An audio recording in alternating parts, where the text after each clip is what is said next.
Hi, everyone. Welcome to the show. I'm Jack, and today we're talking about how to be more productive. Hello, I'm Elena. It's great to be here with you today. So let's talk about why productivity is so important. Well, productivity is not just about getting more work done. It's also about having more time for the things you enjoy. When you're productive, you feel less stressed and you feel good about yourself because you're getting things done. Yeah, that makes a lot of sense. So where do we begin? What's the first step to being more productive? A lot of people think about managing their time, and that is important. But managing your energy is just as important. You might have free time, but not have the energy to actually do anything. Oh, I know that feeling. Sometimes I'm tired even when I have time to do things. Yeah. And we all have natural peaks and valleys in our focus throughout the day. These are called ultradian rhythms. We're more focused at some times of day than others, so pay attention to when you have the most energy. Those are your golden hours. Do your most challenging work during those hours and save easier tasks for when you're feeling less focused. That's a really good tip I'm going to try, that I'm going to pay attention to when I have the most energy. I never thought about that before. I think it will help you. Now let's talk about to-do lists. To-do lists can be helpful, but only if you use them the right way. I love to-do lists. I use them for everything. I do too, but a lot of people make very long to-do lists, and this can actually make you feel overwhelmed. It's better to make a shorter list and focus on 5 to 9 tasks per day. This will be easier to manage. I think you're right. Sometimes my lists are too long and then I don't get everything done. What should I put on my list? How do I know what's most important? It's important to prioritize. Decide which tasks are the most important. There are tools that can help with prioritizing. The 1-3-5 rule is one example, and the Eisenhower matrix is another. Those sound interesting. Could you explain how those tools work? I never heard of them before. Sure. The 1-3-5 rule is simple. Choose one big task, 3 medium tasks, and 5 small tasks for your list. The Eisenhower matrix helps you decide what is urgent and what is important. If something is both urgent and important, do it now. If something is urgent but not important, delegate it if you can. Okay, this is really helpful. Huh. I'm going to start using these tools. I think they will make me much more productive. I hope so. Now let's talk about distractions. Distractions are everywhere, and they can be a big problem for productivity. Our phones, our computers, and even our own thoughts can distract us. You're so right. It is very hard to stay focused these days. Everything seems designed to distract us. There are 2 types of distractions. There are distractions we create ourselves, and there are distractions that come from our environment. Checking your phone every few minutes is a distraction you create. A noisy coworker is a distraction from your environment. Both types of distractions can be a problem. So how can we stop distractions from getting in the way of our work? Well, first you need to know what your distractions are. Pay attention to what distracts you, and then you can start to make changes. If social media is a problem, you could log out while you're working. If noise is a problem, you could try noise-canceling headphones. Those are great ideas. I think I need to get some noise-canceling headphones. I have a very noisy neighbor. He likes to play loud music. I think that would help you a lot. Yeah. Let's talk about multitasking. Many people think they are good at multitasking, but multitasking is actually not a real thing. Our brains can only focus on one thing at a time. So when people say they're multitasking, they are not really doing multiple things at once. That's right. They are switching back and forth between tasks. This is called task switching, and task switching makes us less efficient. It takes time for our brains to refocus each time we switch tasks. Yeah, I understand. I have noticed that when I try to do too many things at once, I don't do any of them very well. I make more mistakes, and it takes me longer. Exactly. It's better to focus on one task at a time. When you are ready to start a new task, say the task out loud. This will help you to focus on the new task. It is a simple trick, but it can be very helpful. I like that. I'm going to try that too. I need to stop trying to do everything at once. I think it will make a big difference for me. What else can we do to improve our productivity? Well, we can try batching similar tasks. Batching means doing similar tasks together. For example, you could answer all your emails at once, then you could focus on writing. This is more efficient than switching back and forth between different types of tasks. Time blocking can also be helpful. Time blocking is like making an appointment with yourself. You schedule time for specific tasks. It's like having a meeting with yourself. I like that idea. It sounds like Yeah. a good way to stay organized, and it would probably help me to use my time more effectively. Now let's talk about taking care of ourselves. Sometimes we focus so much on getting things done that we forget to take care of our basic needs, and this can actually make us less productive in the long run. Yeah, that's a good point. Mm. We can't work all the time. We need to rest and recharge. Right. Sleep is one of the most important things for our health and productivity. When we don't get enough sleep, we're less focused, we make more mistakes, and we're more likely to get sick. I know I should get more sleep, but it's hard. I always feel like there's not enough time. I'm always busy. I know it can be tough, but most adults need between 7 and 9 hours of sleep every night. It's important to create a relaxing bedtime routine. This could include taking a warm bath or reading a book. Avoid looking at screens before bed. The blue light from screens can make it harder to fall asleep. I am definitely guilty of looking at screens before bed. I like to watch videos on my phone. Maybe I should try reading a book instead. I used to read a lot. It might help me to relax and fall asleep. I think that's a great idea. And don't forget about exercise. Exercise is good for our physical health, and it's also good for our mental health. Even a short walk can improve our mood and help us to focus better. I know exercise is important, but I don't always have time for it. I understand. But even small amounts of exercise can be helpful. You don't have to go to the gym every day. You could take a walk during your lunch break, or you could do some stretches at your desk. Okay, I like those ideas. They sound easy enough. I'm going to try to be more active. Maybe I could walk to work a few days a week. That'd be good exercise. Now let's talk about your work environment. Your work environment can have a big impact on your productivity. It should be a place where you feel comfortable and focused. Yeah, I agree. I can't work if my desk is messy. I need to have a clean and organized workspace. That's a good start, but there's more to it than that. Your chair should be comfortable and supportive. You should have good lighting. Natural light is best. And it's also helpful to have some plants in your workspace. Plants can improve air quality and reduce stress. I love plants.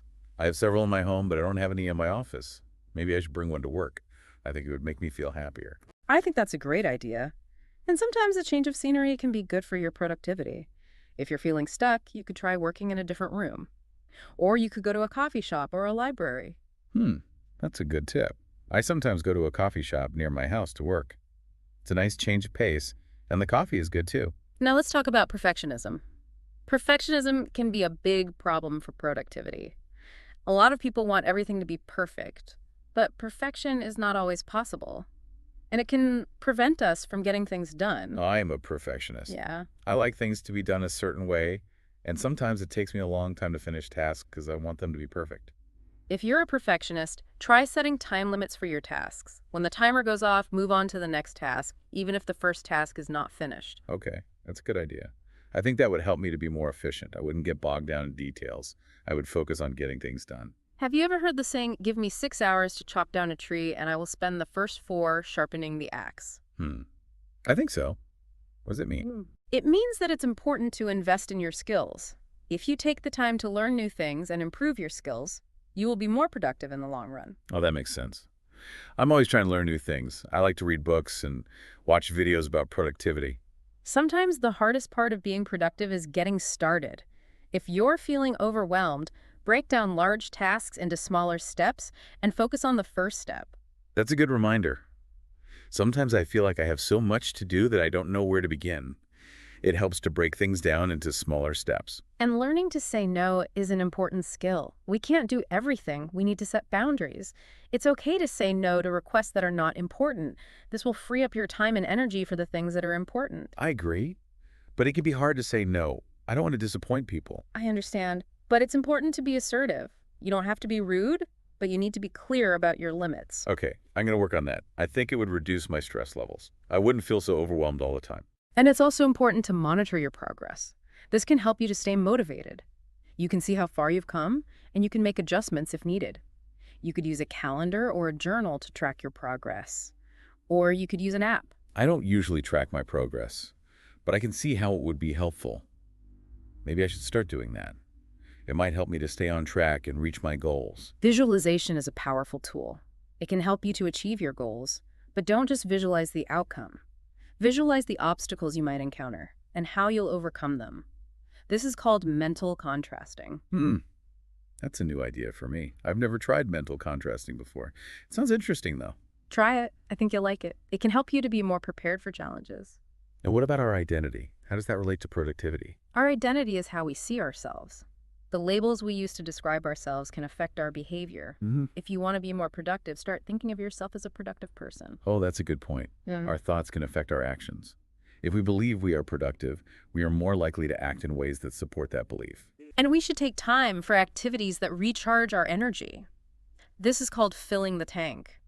We need to take care of ourselves. We need to do things that make us happy. I agree. It's important to have fun and relax. What are some things you like to do for fun? Well, I like to spend time with my family and friends. I also like to read and listen to music, and I enjoy hiking. Those are all great ways to relax and recharge. I like to cook and garden. We've talked about a lot of different ways to be more productive today. I'm feeling very inspired. I'm glad to hear that. Mhm. But remember that productivity is not a destination. It's a journey. There's always more to learn, and there's always room for improvement. Yeah, that's a good reminder. It's important to be patient with ourselves. Okay, so we've talked about a lot of individual productivity strategies, but what about teamwork? How can we be more productive when we're working with others? Yeah, teamwork is really important for productivity. When we work together, we can achieve more than we can alone. Communication is one of the most important aspects of teamwork. Yeah, I agree. If we don't communicate well, it can cause all sorts of problems. Exactly. We need to be clear about our roles and responsibilities. Who is doing what by when? And we need to agree on how we'll communicate with each other. Will we use email, instant messaging, project management software? And regular meetings are important too, right? Oh, absolutely. Regular check-ins can help to make sure that everyone is on the same page. It's also important to have shared goals. When everyone is working towards the same goals, it's much easier to stay motivated and focused. How do we make sure everyone on the team is working towards those same goals, though? It's important to involve everyone in the goal-setting process. This will help to create a sense of ownership. When people feel like they have a stake in the outcome, they're more likely to be motivated. That makes sense. Now, what about conflict? Conflict is inevitable when people work together. It's not always a bad thing, but it can be a problem if it's not managed well. That's true. We should try to see conflict as an opportunity for growth. It can help us to learn and improve. When conflict arises, we should try to create a safe space for open and honest communication. Everyone should feel comfortable sharing their perspective. Yeah, I agree. It's important to listen to each other with respect, even when we disagree. Right, and we should focus on finding solutions that work for everyone. We should try to create win-win situations. Now, let's shift gears a bit and talk about something a little different. Finding meaning and purpose in our work is important. If we don't care about our work, we're less likely to be productive. How can we find work that is meaningful to us? Well, think about your values. What is important to you? What do you believe in? Look for work that aligns with your values. And think about your passions. What do you love to do? What are you good at? Try to find work that allows you to use your passions and your skills.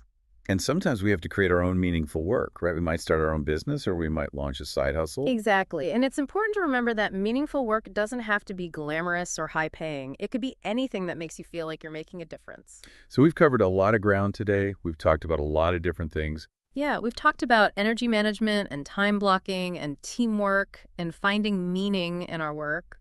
We've also talked about self-care and mindset and celebrating wins. Wow, I've learned a lot today. I'm feeling very inspired. I'm so glad to hear that. Remember, productivity is not about being perfect. It's about making progress. It's about finding what works for you, and it's about enjoying the journey. Well, thank you for joining us today. We hope you enjoyed this episode. We'll see you next time.